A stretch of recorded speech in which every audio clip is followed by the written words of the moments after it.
oo ayaa yifnimo awdal khaatiyaan ka taagan tahay meesha nin reer buuci joogo magac ilaahay koob shaal ma siyaan ku awdal cunsurinimo in la idin ka rifo Soomaaliland ay istaayshamba dad reer baadiye ah oo juhala ah oo geel jira ah oo iminku diintu gaadha tiirinimo iyo hadeena deyn weydaan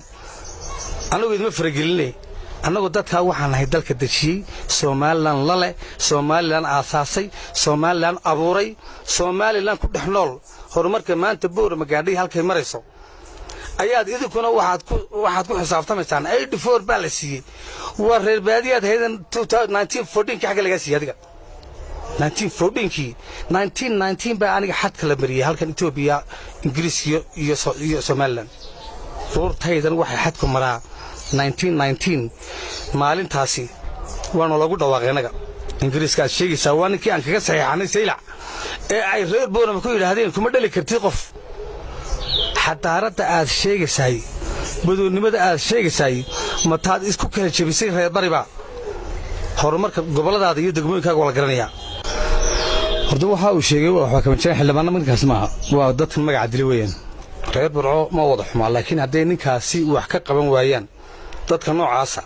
haday wax ka qaban waayaan waa dhibaato magaaladoodii ceeb soo yitay awdal ilaa 1984 laamka ay burcadaas nadaw socotaan isku ka dhiranaysa ilaahay baan kala fadilay baan aniga burco ya waa dad xin miidhana wada caayimaya ninkaas ay cariisii wada caayimay laakiin waxaan leeyahay ninkaas hadii jawaab degdeg ah reer burco ka bixin waayaan tay wax kale ku jawaabi takalaani waxaba kadiyo iga daranba nin baa jirta la yiraahdo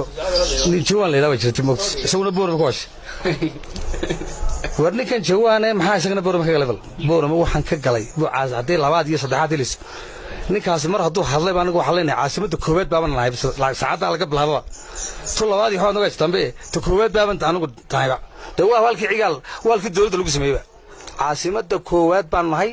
wadanka waxaan nahay meesha ugu nabadgelyo hoyga nabadan nahay hoyga aqoontaan nahay hoyga ilbaxnimadan nahay hoyga xadaaradan nahay hoyga horumarkaan nahay anagu number 1 baan wax walba ka nahay defanka uu leeyahay aniga wax walba sheeganayaa gabayii wuxuu sheeganayaa Cabdisalimo Soomaali oo aan ruwaayad iyo fan iyo heesinba bartii laga hindisay gobolka magaalada Boorami gobolka Wadoobayd Cabdisalimo Miilaawi حسن شيخ مؤمن يلاوي يا هذا الشيخ ميلاوي نكني عبد حسن بوني ميلاوي رجي مقعيد لها يا جامع ربي لقط ما بترين كريه وحويا أنا قدامات حكم فانينه وحابة صالة إنه أبى نحكديو أنتي بونا ما كنتي ما تشع أنتي سامال أنت بس سميسوا عجيب شو أنتي ما يسميان نبتقلي يدول الدم مقالة ده وحنا برع على واساس حاجة لقى أساس أوضر بالواساس بور بالواساس مالنا